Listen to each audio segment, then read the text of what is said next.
రాజమహేంద్రవరం ప్రజలు మరోసారి తమ దాతృత్వాన్ని దానగుణాన్ని చాటుకున్నారు.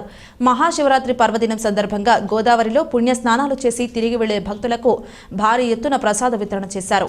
టీకే విశ్వేశ్వరరెడ్డి ఆధ్వర్యంలో సీతంపేట బస్టాండ్ వద్ద భక్తులకు పులిహోర, మంచినీరు పంపిణీ చేశారు. స్థానిక ఆర్యాపురం మెయిన్ రోడ్లో మహాశివరాత్రి సందర్భంగా Godavari electrical workers trade union ఆధ్వర్యంలో సుమారు 5,000 మంది భక్తులకు పులిహోర, అన్నవరం ప్రసాదాన్ని పంపిణీ చేశారు. యూనియన్ అధ్యక్షుడు బొజ్జ రామకృష్ణ, ఆశపు శ్రీనివాస్, కమిటీ సభ్యులు భక్తులకు ప్రసాదాన్ని అందజేశారు. గత 25 సంవత్సరాలుగా ఈ ప్రసాద వితరణ కార్యక్రమాన్ని నిర్వహిస్తున్నట్లు రామకృష్ణ తెలిపారు. ప్రసాదం పులిహార, జీడిపప్పుతో కూడిన పులిహార, జీడిపప్పు కిస్మిస్తో కూడిన అన్నవరం ప్రసాదం భక్తులందరూ కూడా అలా కాదు, ఇలా రైలమ్మా తదుపరి వెళ్తే పులిహార కూడా అందుతుంది. రెండు అందుతాయి అమ్మా, రెండు కూడా అందుతాయి.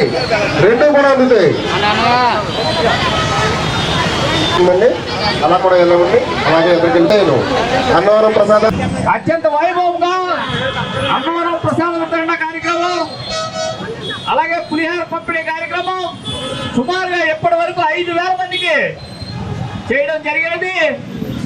మరి అనేక మంది భక్తులు విచ్చేసి తండాలుగా విచ్చేస్తున్నారు. ఈ యొక్క కార్యక్రమాన్ని భక్తులందరూ కూడా జయప్రదం చేసినందుకు ధన్యవాదాలు తెలియజేసుకుంటూ అభినందనలు తెలియజేసుకుంటున్నాం.